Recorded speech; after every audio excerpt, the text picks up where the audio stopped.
Programang ito ay rated SPG. Striktong patnubay at gabay ng magulang ang kailangan. Maaaring may masiselang tema, lengguwahe, karahasan, sexual, horror o droga na hindi angkop sa mga bata. Mga kapamilya, narito ang mga dapat nating abangan sa FBG's Batang Quiapo. Sa hindi inaasahan ay natuklasin ni Tanggol na anak pala ni Olga itong si Bubbles. Napag-alaman din ni Tanggol na ang tunay palang pangalan ni Beng ay si Olga Montenegro at kapatid ito ng asawa ni Mokang na si Ramon Montenegro. Sa kabilang banda, sinabi nga ni Tanggol kay Bubbles ang kanyang plano nang sa gayon matulungan niya ang kanyang mga kaibigan na makalaya.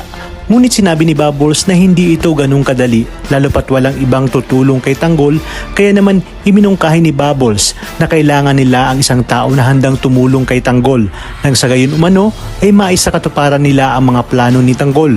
Agad nang naisip ni Tanggol si Marcelo. Samantala, naghihintay na nga si Senyor Facundo sa pagdating ni Marcelo at sa ibabalita nitong paghahanap kay Tanggol. Kaya naman binigyan ng taning ni Senyor Facundo si Marcelo ng 2 araw upang mahanap si Tanggol.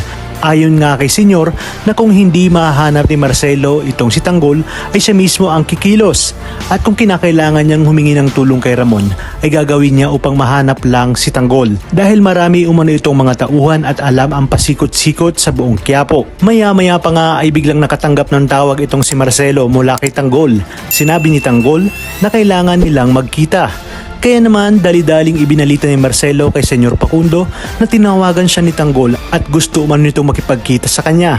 Habang si Olga naman ay talagang hindi na tinitigilan si Tanggol at talagang bantay sarado niya ito upang masiguro niya ang kaligtasan ng kanyang anak na si Bubbles. Kaya naman araw-araw niyang pinupuntahan si Bubbles ng palihim.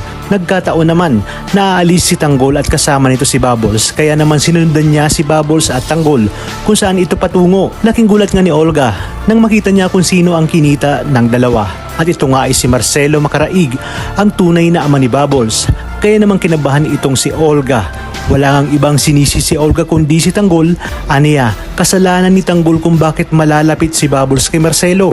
Maya-maya pa, sa hindi inaasahang pagkakataon, sa pagtatago ni Olga sa di kalayuan, ay napansin naman siya ni Tanggol. Kaya naman mas lalong lumakas ang kutob ni Tanggol na may masamang balak itong si Olga sa kanya.